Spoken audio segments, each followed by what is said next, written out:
Como surgiu a ONG e qual é a principal missão hoje? Bem, o Casarte tem 20 anos. Ele foi inaugurado no dia 13 de janeiro de 2006, em Vista Alegre. Hoje a nossa sede está aqui em Cordovil. A ONG surgiu muito por conta da música, que um dos gestores é músico, trabalhava na noite e a gente via qual era a dificuldade do músico trabalhar na noite. Ele não é respeitado e aí a gente pensou em fundar um espaço para que o músico da noite, o artista independente, tivesse um lugar para se apresentar, para apresentar seus projetos. E também por conta de falta de política pública para o subúrbio do Rio de Janeiro, inclusive Zona Norte e Oeste da cidade. E aí quando a gente fundou a instituição, a gente viu que o território precisava de mais. E aí a gente fundou um cineclube em parceria com o Cineclube Subúrbio em Transe, a gente ofereceu oficinas de música, oficina de áudio e vídeo, e a gente foi agregando outros trabalhos, outros valores da instituição de acordo com as demandas da população do território. E o maior desafio nesses 20 anos é a falta de verba para custeio. Água, energia, telefone, internet, porque nós não temos apoio nem público nem privado para sustentar essas contas que são mensais e que custeia essas despesas é o salário dos 2 gestores da instituição. Esse é o grande desafio que nós aqui na instituição temos, né? É manter ela de pé e funcionando, né? Durante 20 anos. Mas a gente devagarzinho a gente vai conseguindo. Quais são os planos ou sonhos futuros para a ONG? Bom, os sonhos futuros, eles são melhorar cada vez mais a qualidade da nossa prestação de serviço, a qualidade do trabalho que a gente oferece. É um sonho também a gente conseguir esta verba de custeio, porque aí quando você tem uma verba, você pode remunerar melhor o artista, você pode remunerar melhor o técnico e apresentar um trabalho mais decente, né, para o público que frequenta. Na visão de vocês, o que ainda falta nas políticas públicas para apoiar melhor crianças e adolescentes em situação de vulnerabilidade? Oferecer mais creches, oferecer mais escolas, um ensino de melhor qualidade e mais projetos de cultura. Uma infância e uma adolescência que tem acesso à boa cultura e à boa educação, ela certamente vai ser um cidadão e uma cidadã melhor.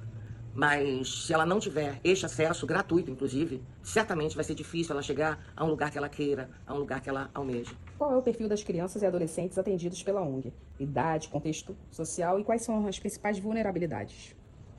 Bom, são crianças e adolescentes, né? Pobres, majoritariamente pretos e pardos. A gente trabalha com crianças a partir de 6 anos, com um projeto específico de roda de leitura, de 6 a 12 anos. E agregamos os adolescentes nesse trabalho, nessa roda de leitura, porque a maioria são parentes. Então a gente aproveita e traz os adolescentes também para frequentarem aqui as nossas rodas de leitura, né? São filhos de mães muito jovens, muitas frequentaram a escola somente até o Fundamental 1 e a maioria delas estudou até o Fundamental 2. Então, não tiveram acesso à cultura, não tiveram acesso à leitura, educação precária. Esse é basicamente o perfil das crianças e adolescentes que frequentam aqui. Quais são os principais desafios enfrentados por esse público no desenvolvimento infantil e adolescente? Pois é, um dos maiores desafios que nós encontramos aqui é trabalhar em um território conflagrado, circundado de facções, né?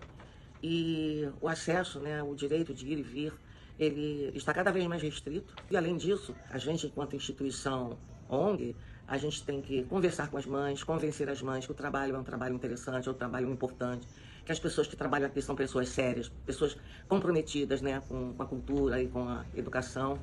E é um trabalho de persistência, resiliência, é um trabalho de formiguinha, que você vai fazendo um a um, devagarzinho, vem um, aí vem o irmão, vem o primo, mas é difícil, é muito difícil, porque hoje as pessoas andam com medo, né, na rua.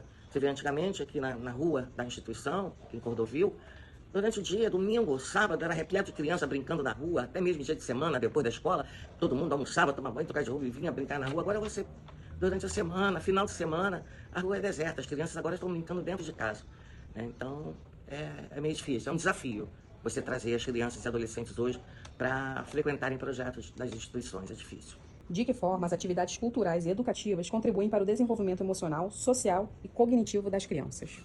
Através do Cineclube, das oficinas, né, de teatro, de instrumentos musicais, a gente nota que eles têm um maior interesse, né, pela cultura. E nós notamos também que tem uma elevação da autoestima, porque ele nota que ele é capaz, que ele também pode, né? E isso é uma coisa que a gente mostra muito para eles, né? Você pode, se você quiser, tem que se dedicar. Então, alguns deles, a gente tem ao longo desses 20 anos, hoje tem adultos que quando frequentaram, né, a instituição, ainda crianças e ainda adolescentes, hoje optaram pelo caminho da arte, pelo caminho da cultura. Alguns trabalham aqui no Rio de Janeiro, outros trabalham fora do Rio de Janeiro, tem artista que está fora do Brasil.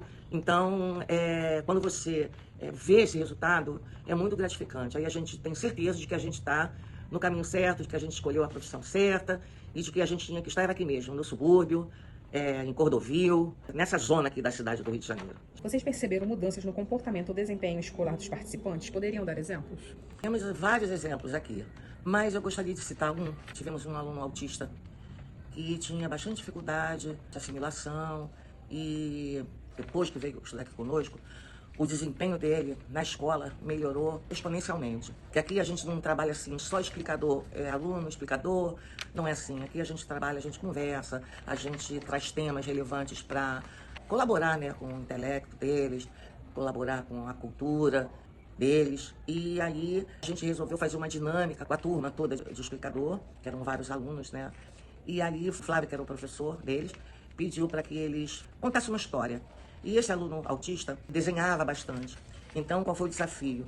Eles montarem uma história e fazer as tirinhas, contando a história através dos desenhos das tirinhas. E a partir daí, ele passou a vir para as aulas de explicador com outros olhos e a maneira dele passou a prestar mais atenção. E para concluir, ele hoje está fazendo faculdade, está na UF, já está, salvo engano, no 4º período. E é uma vitória pra gente, foi uma vitória. Recentemente, a gente ofereceu aqui oficina de instrumentos musicais, ele retornou à nossa ONG para fazer a oficina, para estudar guitarra, veio todo roqueiro, de cabelão, já todo descolado, enfim. A história dele é uma história bastante gratificante para nós. E temos também a história da Bia Mello. A Bia Mello é cantora, desde pequenininha cantava, e aí cantava na igreja, mas ela queria outros projetos, né? Então, ela junto com o Wagner Oliveira, ouviu ela cantar, gostou muito. E aí eles foram procurar um lugar para desenvolver o projeto deles, encontraram o Casarte, fizemos a proposta, ela fez um teste conosco, a gente gostou muito do trabalho deles. E ela ficou trabalhando um bom tempo no Casarte, foi o primeiro palco que a Bia cantou, o primeiro palco cultural, né? O primeiro centro cultural que ela se apresentou.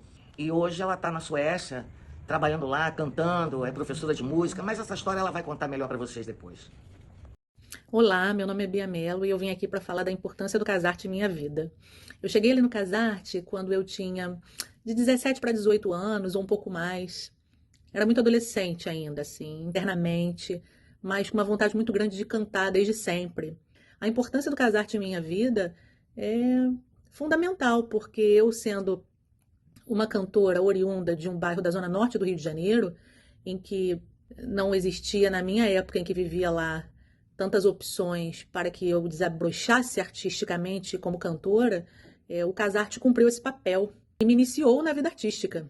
Então, assim, de repente, para quem não é da música, não entende, acha que isso é uma bobagem, acha que isso não é uma coisa necessária diante das tantas outras necessidades que a gente tem na vida em geral, de hospital, de saneamento básico, coisas mais práticas. Mas eu afirmo e sou a prova viva de que a cultura na vida do ser humano ela é definitiva para qualquer outro tipo de relação que a pessoa for ter dali para frente, tanto com instituições como entre seres humanos.